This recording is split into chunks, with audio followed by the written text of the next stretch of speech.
فاتح یورپ حضرت طارق بن زیاد قسط نمبر 15 اپنا اسلامک اسٹوڈیو۔ ناظرین، بادشاہ روزرک واپس چلا گیا۔ تدمیر نے اپنے آدمی لشکر کے تمام افسروں کے پاس بھیج دیے، مگر شاہی حکم کی اطلاع دے دی۔ دوسرے روز ذرا دن چڑھے، روزرک تمام لشکر کے ساتھ دریائے وادی الکبیر کی طرف روانہ ہوا۔ ناظرین، اب چلتے ہیں دوسری جانب۔ امامن اور اس کے ساتھ جانے والے مسلمان سپاہی دشمن سپہ سالار تدمیر اور اس کے ساتھیوں کے تعاقب سے واپس آ گئے تھے۔ انہوں نے وہ رات بے قرار اور فکر و تشویش کے عالم میں گزاری۔ جب صبح ہوئی تو انہوں نے تلاش کیا کہ وہ کون شخص تھا اور اس کا حلیہ کیا تھا۔ پہلے تو طارق نے امامن سے ہی پوچھا اس کا حلیہ کیا ہے، مگر امامن نے کہہ دیا کہ وہ تمام عربوں کو ایک ہی سمجھتا ہے، اس لیے وہ کوئی خاص نشانی نہیں بتا سکتا۔ اب سپاہیوں اور افسروں کی جانچ پڑتال شروع ہوئی۔ دوپہر کے وقت یہ معلوم ہوا کہ اسماعیل تھے۔ ناظرین، اسماعیل 500 سپاہیوں پر افسر تھے۔ ان کا دستہ اس خیال میں تھا کہ شاید وہ سپہ سالار طارق کے پاس رہ گئے ہیں۔ سپہ سالار 2 افسروں کو نہایت تجربہ کار اور بہادر سمجھتے تھے، ان میں ایک مغیث الرومی اور دوسرے اسماعیل تھے۔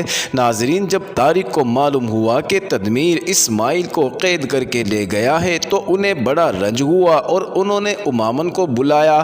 جب وہ آ گیا تو اس سے دریافت کیا، امامن، کیا تم بتا سکتے ہو کہ تدمیر کس طرح بھاگ کر گیا ہوگا؟ امامن، نہیں حضور، میں کل سے اسے ہر جگہ تلاش کر آیا ہوں جہاں اس کے ہونے کی امید تھی، مگر وہ کہیں نہیں ملا۔ طارق، کچھ خیال ہے کہ وہ کہاں بھاگ کر جا سکتا ہے؟ امامن، میرے خیال میں قرطبہ جائے گا۔ طارق، قرطبہ یہاں سے کتنی دور ہے؟ امامن، بہت دور حضور۔ طارق، راستے میں کون کون سے مشہور اور بڑے بڑے مقام پڑیں گے؟ امامن، حضور، الجزائر ہے، شیڈونا ہے۔ طارق، کیا اس طرف فوجی چھاونیاں ہیں؟ امامن، نہیں حضور۔ طارق، کوئی قلعہ؟ امامن، قلعہ بھی کوئی نہیں ہے۔ طارق، کیا اس طرف جنگجو آباد ہیں؟ امامن، حضور، سارے عیسائی اگر جنگجو نہیں بھی ہیں تو خون خوار ضرور ہیں۔ طارق، تو وہ غالباً ہمارا مقابلہ کریں گے۔ امامن، آپ کا مقابلہ اندلس کے چپے چپے پر کیا جائے گا۔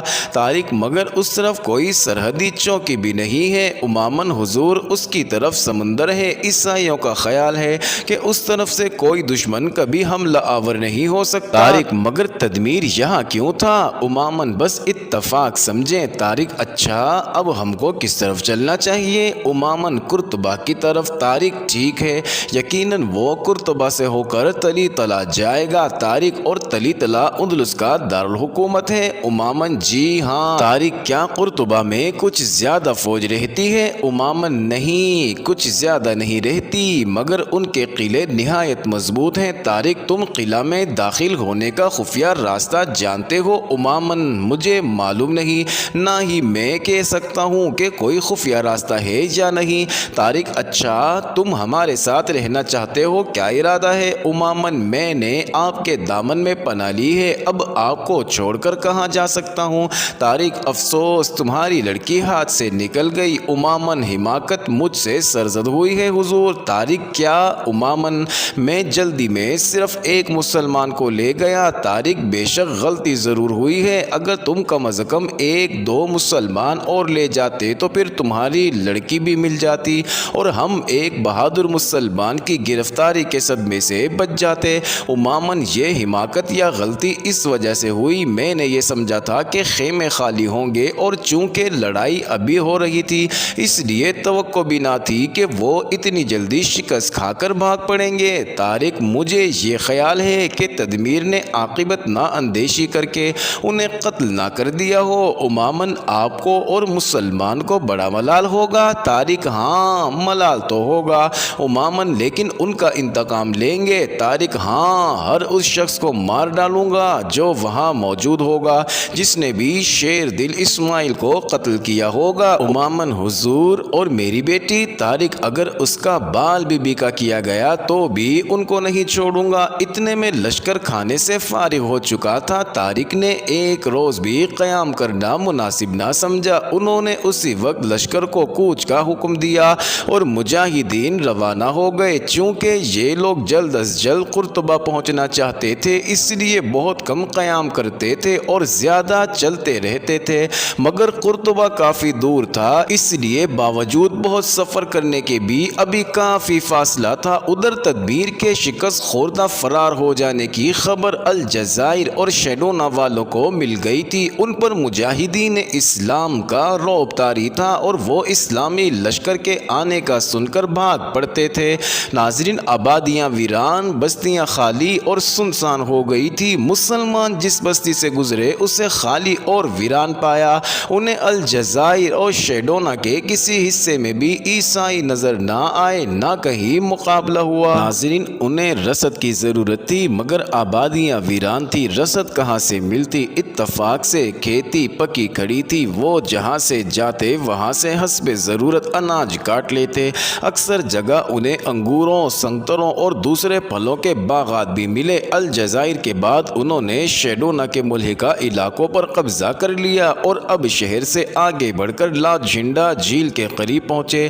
ناظرین، 28 رمضان المبارک سن 92 ہجری میں بمطابق سن 711 سن عیسوی کو مسلمان اس جھیل کے متصل ایک چھوٹی سی ندی کے کنارے پر پہنچے۔ انہوں نے دیکھا کہ عیسائیوں کا ٹڈی دل لشکر کئی میل تک گرد و نواح میں پڑا ہوا ہے، جہاں تک نظر جاتی خیموں کی قطاریں نظر آتی۔ مسلمان اس عظیم الشان لشکر کو دیکھ کر چپ سے رہ گئے۔ ناظرین، طارق سمجھ گئے اور انہوں نے فرمایا، مسلمانوں، کیا میں سمجھ لوں کہ تم عیسائیوں کو دیکھ کر گھبرا گئے ہو؟ لیکن میرا دل اس بات کو تسلیم نہیں کرتا۔ تم ان لوگوں کی اولاد ہو جنہوں نے ملک شام کی حکومت کا تختہ الٹ دیا تھا اور ایرانی سلطنت کو پارا پارا کر دیا تھا۔ یہ لشکر کچھ زیادہ نہیں ہے، زیادہ سے زیادہ 1 لاکھ ہوگا، تم 6000 ہو۔ 6 لاکھ عیسائیوں کے لیے کافی ہو۔ اللہ کو یاد کرو، اس کی عبادت کرو، وہ تمہاری مدد کرے گا، انشاءاللہ تم فتح یاب ہوگے۔ ناظرین، مسلمانوں پر طارق کی اس مختصر سی تقریر کا بہت اثر ہوا اور ان کے دل میں جوش کا دریا امڑ آیا۔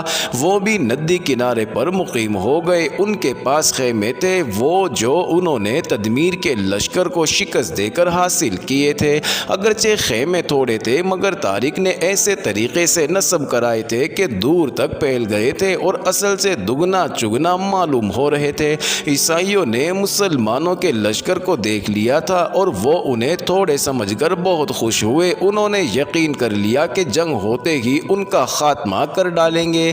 رات مسلمانوں نے بڑی بے چینی سے بسر کی۔ ان کا خیال تھا کہ عیسائی رات کو میدان جنگ میں نکلیں گے لیکن وہ نہ نکلے، لہٰذا مسلمان بھی اپنی جگہ مقیم رہے۔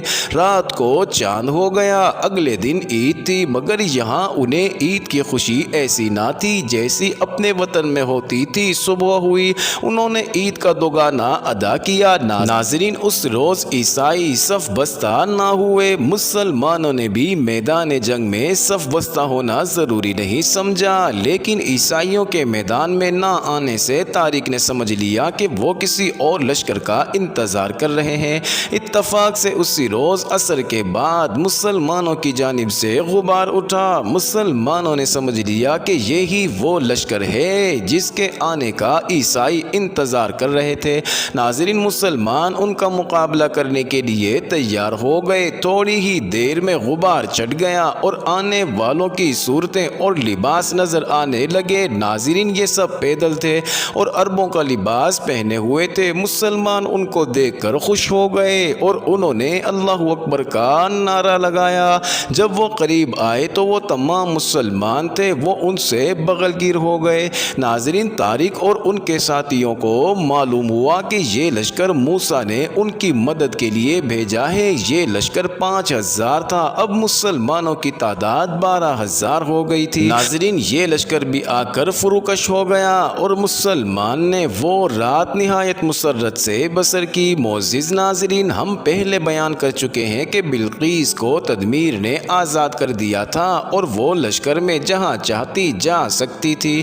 وہ اپنے خیمے سے باہر نہ نکلتی تھی بلکہ ہر وقت اندر ہی رہتی تھی۔ جب لشکر کوچ کرتا تو وہ بھی سپاہیوں کے ساتھ چل پڑتی، مگر وہ خوب جانتی تھی کہ اسے روزری کے پاس لے جایا جا رہا ہے اور وہ اس سے شدید نفرت کرتی تھی، اتنی نفرت کہ وہ اس کے پاس جانے کی بجائے موت کی آغوش میں جانا پسند کرتی تھی، اس لیے وہ اس طاق میں تھی کہ کہیں کوئی موقع ملے تو وہ اور اسماعیل اس کی دسترس سے بھاگ نکلیں۔ ناظرین، پچھلی قسط میں بتایا گیا تھا کہ بلقیس اسماعیل کو لے کر فرار ہو گئی تھی۔ آئیے بلقیس اور اسماعیل کی فرار کی مکمل داستان آپ کو بتاتے ہیں۔ اس نے ایک مرتبہ پہاڑ کے اوپر اسماعیل کو متنبع کر دیا تھا۔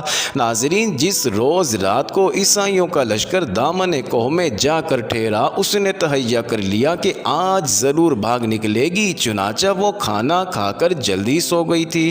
اس کے خیمے کے سپاہیوں نے جھانک جھانک کر دیکھا، انہیں اطمینان ہو گیا اور وہ بھی خیمے کے سامنے ہی پڑ کر سو گئے۔ ناظرین، ٹھیک آدھی رات کے وقت بلقیس کی آنکھ کھل گئی اور وہ گھبرا کر اٹھ بیٹھی۔ اس کے خیمے کے اندر اندھیرا ہو رہا تھا، وہ آہستہ سے اٹھی اور بے آواز قدموں سے باہر نکل آئی۔ چاند نکل رہا تھا اور چاندنی چمک رہی تھی۔ اس نے دیکھا کہ اس کے محافظ غفلت کی نیند سو رہے تھے اور ان کی تلواریں ان کے پہلوؤں میں پڑی تھی۔ چونکہ آدھی رات کا وقت تھا، اس لیے ہر طرف سکوت مرگ چھایا ہوا تھا اور ہر ذی روح آرام کر رہا تھا۔ ہوا بند تھی، نیز درخت اپنے شاخے سمیٹے مہوئے خواب تھے۔ اس وقت کائنات کے ذرے ذرے پر مہر خاموشی لگ چکی تھی۔ چاند آسمان کے دریچوں سے جھانک رہا تھا، وہ دیکھ رہا تھا کہ دنیا والے تمام کاموں اور ساری باتوں سے بے نیاز ہو کر گہری نیند میں پڑے سو رہے تھے۔ بلقیس واپس لوٹی، اس نے شب خوابی کے کپڑوں کے اوپر اپنی پوشاک پہنی اور پنجوں کے بل چل کر دروازے پر آئی۔ محافظ ابھی تک پڑے خراٹے لے رہے تھے، وہ ایک قدم نہایت ہوشیاری سے تھم تھم کر رکھتی، کچھ جھکی ہوئی خوف زدہ نگاہوں سے محافظ کو دیکھتی خیمے سے باہر نکل آئی۔ ناظرین، چند منٹ کا فاصلہ اس نے کئی منٹ میں طے کیا۔ چونکہ محافظ عین دروازے کے سامنے پڑے سو رہے تھے، اس لیے وہ اپنی قبا کے دامن سمیٹ کر ان کے پاس سے گزرنے لگی۔ جب وہ ان سے 2 قدم آگے بڑھی تو دفعتاً اسے خیال آیا۔ وہ پھر واپس لوٹی اور ایک سپاہی کی تلوار اٹھا لی اور نہایت آہستگی اور ہوشیاری سے چلی۔ وہ بخیریت محافظوں سے گزر گئی اور اب خیموں کی آڑ لے کر اس کی طرف چلنے لگی۔ ناظرین، جس طرف اسماعیل تھے اس نے دن میں ہی دیکھ لیا تھا کہ اسماعیل کو کس طرف رکھا ہے، وہ اسی طرف چلی گئی۔ جب اس جگہ پہنچی تو اس نے دیکھا کہ محافظ اور اسماعیل سب غافل پڑے سو رہے ہیں۔ اس نے دن میں اسماعیل سے کہہ دیا تھا کہ وہ رات کو ہوشیار ہو کر سوئیں، لیکن وہ غفلت میں تھے۔ اسے بڑا افسوس ہوا۔ عیسائی سپاہی حفاظت بھی عجیب طریقے پر کرتے تھے۔ وہ ان کے ہاتھوں میں سوتی رسے باندھ کر اپنی کمر کے گرد لپیٹ لیتے تھے تاکہ اسماعیل اگر ذرا بھی حرکت کریں تو ان کی آنکھ کھل جائے۔ حسب دستور آج بھی وہ اسی طرح بندھے پڑے تھے۔ معزز ناظرین، یہ انٹرسٹنگ ویڈیو جاری ہے، اگلی ویڈیو قسط نمبر 16 میں دیکھنا مت بھولیے گا۔